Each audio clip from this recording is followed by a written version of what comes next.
Minisita Musa Echweru okulambula enguudo akutandikidde ku luguudo lwa Busega-Mityana mu Bende ku kitundu ekimanyiddwa nga Buyala nga wano oluguudo lwayikamu oludda wabula nga batandikirawo okutereezaawo era woolabira bino nga wawedde okutereezebwa. Minisita ng'ali wamu ne ba-enjiniya ba minisitule oluvudde wano beeyongeddeyo ku luguudo lwa Fort Portal Ntoloko Bundibujo okulaba embeera mwe luli. Bano kibaweddeko okutuuka mu kitundu kya Kalugutu mu disitulikiti y'Entoloko ng'ettaka lyayigulukusa okuva mu nsozi ne lisalako oluguudo era we tutuukiddewo ng'ebimotoka bya Yinula bikola butasamukka butasamwoyo okutaasa ku mbeera ebidduka biyitewo. Abatuuze baliko bye boogedde. Enjura ibaire nyingi muno nefu kuri amaju kandi gabaye kugenda amaizi gabamayingi emisiri endi egenzere nemotoka ezindi zibaire nizenda kugwa mu maizi. Bano beeyongeddeyo yogayoga ku mugga Kirumya ogusangibwa mu Bundibujo nga wano waliwo olutindo lwa Mulembe naye olw'amazzi amangi agava mu nsozi gajjuza omusenyi era gawaguza ebbali.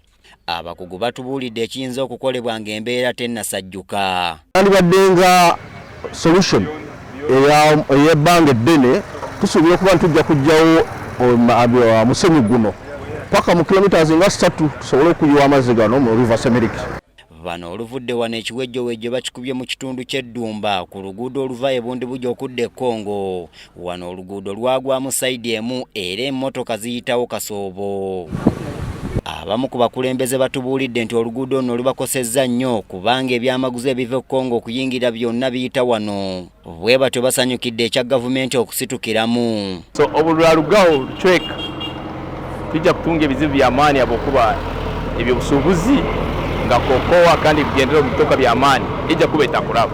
So that one is the biggest challenge. Meriwe habwa government yitu ya NRM habwa quick response abokuba issue yenyu nkagireportinga flow parliament ya respondinga kandi ninkimanya I have the conviction nti government ya NRM eby'okugamba nebikora. Abantu babiri nga ba boda nga bava mu tawuni nga baweesa omukyala ne batumiraga amayinja ne bagwa wansi. So tusaba gavumenti etuyambe lino ekkubo balikole mangu nga abantu banafiirawo.